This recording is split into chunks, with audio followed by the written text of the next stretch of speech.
ವೀರೇಂದ್ರ ಹೆಗ್ಗಡೆ ಕುಟುಂಬಸ್ಥರ ವಿರುದ್ಧ ಮಾನಹಾನಿ ವಿಡಿಯೋ. ಸಮೀರ್ ಸೇರಿದಂತೆ 3 ಯೂಟ್ಯೂಬರ್ಗಳಿಗೆ ಶಾಕ್.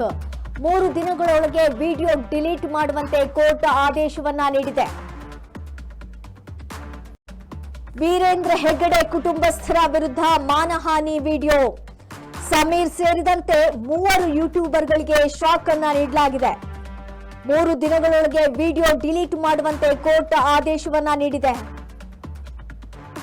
ಸಮೀರ್, ಅಜಯ್ ಅಂಚನ್, ಶ್ರೀನಾಥ್ ಶೆಟ್ಟಿ ಈ 3 ಜನ ಯೂಟ್ಯೂಬರ್ಗಳ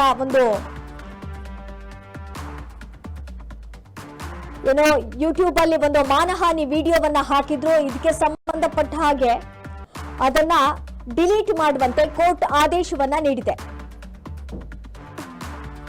ಸಮೀರ್ ಸೇರಿದಂತೆ 3 ಯೂಟ್ಯೂಬರ್ಗಳಿಗೆ ಅಜಯ್ ಅಂಚನ್, ಶ್ರೀನಾಥ್ ಶೆಟ್ಟಿ ಹಾಗೆ ಗಿರೀಶ್ ಮಟ್ಟಣ್ಣನವರಿಗೆ ಕೂಡ ಕೋರ್ಟ್ ಆದೇಶವನ್ನ ನೀಡಿದೆ. ವೀರೇಂದ್ರ ಹೆಗ್ಗಡೆ ಕುಟುಂಬಸ್ಥರ ವಿರುದ್ಧ ಮಾನಹಾನಿ ವಿಡಿಯೋಕ್ಕೆ ಸಂಬಂಧಪಟ್ಟ ಹಾಗೆ ಸಮೀರ್ ಸೇರಿದಂತೆ 3 ಯೂಟ್ಯೂಬರ್ಗಳಿಗೆ ಶಾಕ್ ಅನ್ನ ನೀಡಲಾಗಿದೆ. 3 ದಿನಗಳ ಒಂದು ಗಡುವನ್ನ ನೀಡಲಾಗಿದೆ. ಆ 3 ದಿನಗಳಲ್ಲಿ ವಿಡಿಯೋವನ್ನ ಡಿಲೀಟ್ ಮಾಡುವಂತೆ ಕೋರ್ಟ್ ಆದೇಶವನ್ನ ನೀಡಿದೆ. ಸಮೀರ್ ಹಾಗೂ ಅಜಯ್ ಅಂಚನ್ ಹಾಗೆ ಶ್ರೀನಾಥ್ ಶೆಟ್ಟಿ, ಗಿರೀಶ್ ಮಟ್ಟಣ್ಣನವರಿಗೆ ಈ ಒಂದು ಕೋರ್ಟ್ ಆದೇಶವನ್ನ ನೀಡಿರುವಂತದ್ದು.